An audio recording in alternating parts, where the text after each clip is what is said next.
جس بندے کو ایمان کی دولت نصیب ہو اور ساتھ ہی دنیا میں اتنا رزق مل چکا ہو جو اس کی زندگی کی ضروریات کو پورا کر سکے، اور پھر اس پہ اللہ اسے اطمینان نصیب فرما دے، دل جمی نصیب فرما دے، تو سچی بات ہے ایسے شخص کی زندگی بڑی مبارک، بڑی خوشگوار ہے۔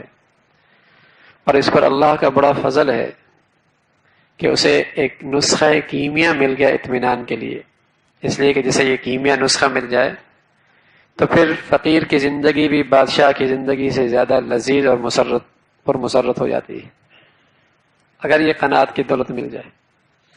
اور آدمی کے پاس دولت کے ڈھیر ہوں لیکن اس میں طمع اور حرص ہو اور اس میں اور اضافے کی فکر میں رہے اور حل میں مزید کا نعرہ ہر وقت اس کے اندر سے اٹھتا رہے، تو ایسا شخص کو کبھی قلبی سکون نصیب نہیں ہو سکتا، اور اس کا دل ہمیشہ فقیر رہتا ہے۔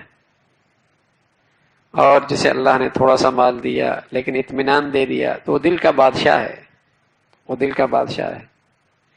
اس لیے رسول کریم صلی اللہ علیہ وسلم فرمایا کرتے تھے لیس الغنى عن كثرة العروض ولكن الغنى غنى النفس، اندر کی غنا زیادہ سامان سے حاصل نہیں ہوتی، اندر کی بادشاہت اور دولت مندی تو دل کے غنی ہونے سے حاصل ہوتی۔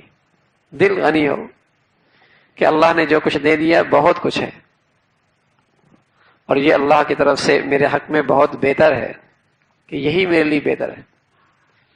ایک موقع پہ رسول کریم صلی اللہ علیہ وسلم نے حضرت ابو ذر سے فرمایا ابو ذر جانتے ہو کثرت المال الغنا؟ قلت نعم، کیا مال کی زیادتی کا نام دولت مندی ہے؟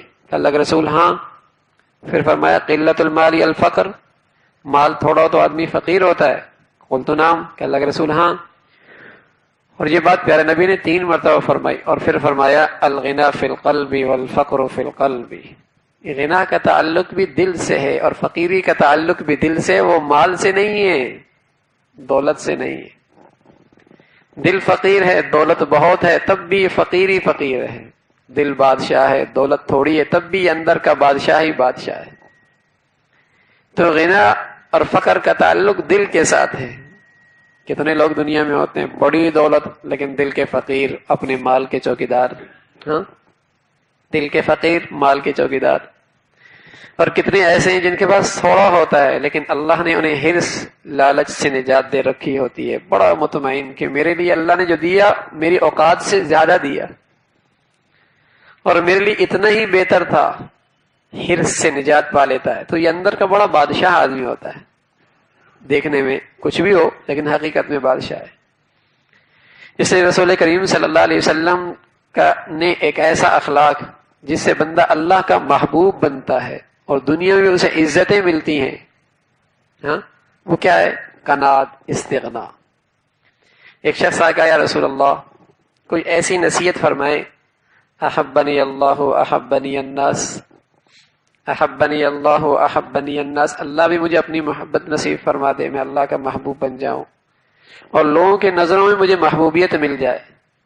تو آپ علیہ الصلوۃ والسلام نے فرمایا کہ دنیا کی حرص لالچ چھوڑ دے، دنیا کی حرص لالچ چھوڑ دے تو اللہ کا محبوب بن جائے گا، اور جو لوگوں کے پاس ہے اس پر للچائی نظریں نہ ڈال، جو لوگوں کے پاس ہے اس پر للچائی نظریں نہ ڈال جو انہیں دنیا میں اللہ نے دے رکھا ہے، تو لوگوں کے نظروں کے اندر بھی محبوب بن جائے گا۔